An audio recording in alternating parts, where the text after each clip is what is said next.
to address the number one challenge facing families today, inflation.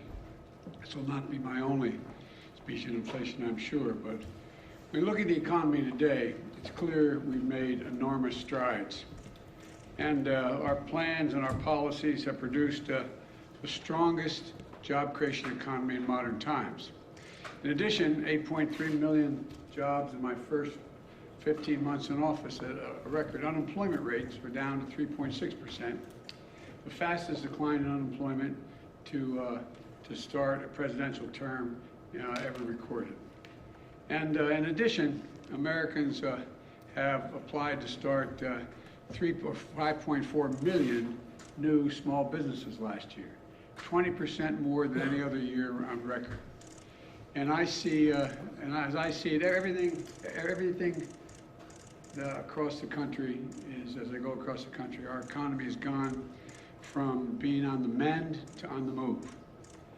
But for every worker I met who's gained a little bit of breathing room to seek out a better paying job, for every entrepreneur who's gained the confidence to pursue their small business dreams, I know the families all across America are hurting because of inflation. I understand what it feels like. I come from a family where when the price of gas or food went up, we felt it. It was a discussion at the kitchen table. I want every American to know that I'm taking inflation very seriously, and it's my top domestic priority. And I'm here today to talk about solutions, and there's going to be more we're going to have to talk about as well. But first, I want us to be crystal clear about the problem. There are two leading causes of inflation we're seeing today. The first cause of inflation is a once-in-a-century pandemic. Not only did it shut down our global economy, it threw the supply chains and demand completely out of whack, especially in countries where more effective recovery responses weren't available, especially in those sectors that rely on semiconductors. These supply challenges have been further hampered by the onset of Delta and Omicron viruses. And you've all seen it, you've all felt it. And this year we have a second cause, Mr. Putin's war in Ukraine. We saw in March that 60% of inflation that month was due to price increases at the pump for gasoline. Putin's war has raised food prices as well, because Ukraine and Russia, two of the world's major bread baskets for wheat and corn, are essentially completely stalled. Ukraine has 20 million tons of grain in storage in silos right now. They're trying to figure out how to get out of the country to market, which would reduce prices around the world. Normally we'd have already begun to export them into the market, but it hasn't because of Putin's invasion. So we're working with our European partners to get this food out into the world so that it could help bring down prices. But it's difficult because, again, of Putin and the Russian invasion of Ukraine. And those two major contributors to inflation are both global in nature. That's why we're seeing historic inflation in countries all over the world. But here's the good news. Because of the actions we've taken, America's in the stronger position to meet this challenge than just about any other country in the world. Some of the roots of the inflation are outside of our control, to state the obvious. But there are things we can do and we can address and we need to do. That starts with the Federal Reserve, which plays a primary role in fighting inflation in our country. I put forward highly qualified nominees to lead that institution, and I strongly urge the Senate to confirm them without delay. The Fed has dual responsibilities. First is achieving maximum employment, and second is stable prices.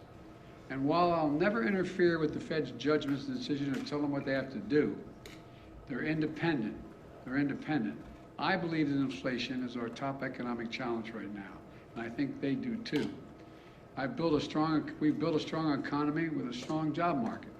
And I agree with what Chairman Powell said last week, that the number one threat is the strength, and that strength that we built is inflation. So the Fed should do its job, and it will do its job, I'm convinced, with that in mind. Now, as I said when I came to to what Congress and the President can do to fight inflation, Americans have two potential paths forward. The first is my plan, the Democratic plan. Plan put forward by congressional Republicans is a second alternative. Here's how each of us would tackle inflation. My plan is to lower everyday costs for hardworking Americans, and lower the deficit by asking large corporations and the wealthiest Americans to not engage in price gouging and to pay their fair share in taxes.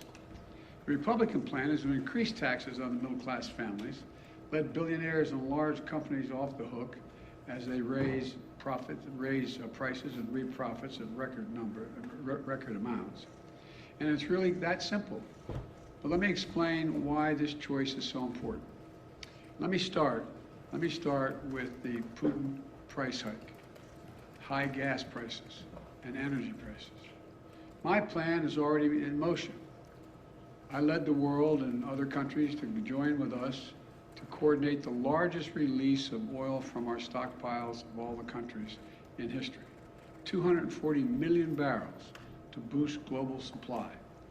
Here at home, U.S. oil and gas production is approaching record levels. In fact, we produced more oil domestically in my first year in office than my predecessor did in his first year. To further drive down prices, my administration is allowing the sale of gasoline using homegrown biofuels this summer, which wasn't allowed before. And to reduce our dependence on foreign oil and reckless autocrats like Putin, I'm working with Congress to pass landmark investments to help build a clean energy future as well.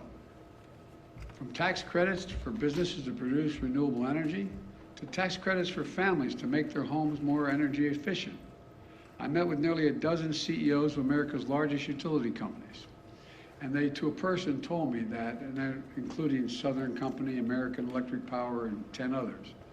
They confirm that if we pass the investments I'm talking about, we'll immediately lower families' utility bills by as much as $500 a year, according to their one estimate. That's by they're going to make their homes more secure in terms of heat not getting out and air conditioning not escaping because they have good insulation. Now, what's the congressional Republican plan with respect to energy? First of all, their plan is to give oil companies a free pass. For example, right now oil companies are sitting on 9,000 unused leases, oil leases, which are the property of the federal government, on the property of the federal government. Under my plan, they would have to pay taxes, and if they don't use those leases to produce more oil, they just can't sit on it. Unlike under the Republican plan, they'd be allowed to continue to sit on this land without producing while shipping record profits back to their investors. The fact is, the average cost of a barrel of oil has been steady for weeks. So why do gas prices keep going up so high? Republicans have offered plenty of blame, but not a single solution to actually bring down the energy prices. You know, we have no plan. They have no plan to bring down energy prices today. No plan to get us to a cleaner, energy independent future tomorrow. So in the future, American families are no longer subject to the whims of dictators halfway around the world. The next thing is, let's compare our plans when it comes to lowering everyday cost. My plan is to make concrete, common sense steps to bring down the biggest expenses that families are facing.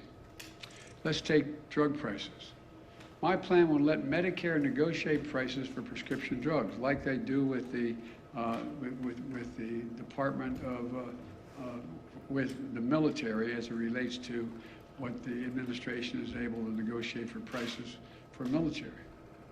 The cap, and I also call for a cap on the price of insulin, which 200,000 American children rely on because they have type 2 diabetes at $35 a month. Costs $10 to make the insulin. They make a significant profit instead of the average price of about $640 a month. Think of the difference it will make in millions of American families, like the family I met with in Virginia about 3 weeks ago, struggling every day, every single month to afford their son's insulin. And on this and other issues, I've laid out specific proposals to Congress to bring down the cost of everyday cost many American families face. And that's in addition to the work my administration has already done to lower prices. Another reason why prices are up for products people need relates to whether or not the manufacturer has access to all the materials they need to build a product. Think of the materials you need to build a house. If you can't get the materials from the ship to shore, from the shore to the home, the prices are going to go up. That's why we brought labor and industry together on the West Coast to improve operations at the ports, to speed up the transfer of products from abroad to shore, from shore to the location where they're going to be used, so that those products can move more quickly and cheaply. We haven't had enough truckers, for example, to deliver the lumber or other goods. That's why we are executing a plan to get more truckers on the job. It reduces the time it takes to move the goods quickly. Another problem we face is in some industries, there isn't enough competition. And I've often said that capitalism without competition isn't capitalism, it's exploitation. So we're promoting competition for everything from internet services to meat processing. We basically have 4 meat processors in the whole country. They process the meat that goes into the hamburgers you buy. So they set the price. When there's no competition, they can set the price higher and higher. So we're helping smaller companies get into the game to compete and help bring down the overall prices. The bottom line is easing these bottlenecks and making our supply chains more secure is a major focus of my economic strategy. So things move more quickly. Prices go down, not up. You know, some parts of my plan I've been able to get done on my own. I mean, just without congressional approval. Some parts are being held up by Congress. But all of my plan is focused on lowering costs for the average family in America, to give them just a little bit of breathing room. Now, what's the congressional Republican plan? They don't want to solve inflation by lowering your costs. They want to solve it by raising your taxes and lowering your income. I happen to think it's a good thing when American families have a little more money in their pockets at the end of the month. But the Republicans in Congress don't seem to think so. Their plan has actually made going to make working families poorer. You don't have to take my word for it. It's in writing. They've made their intentions perfectly clear. Senator Rick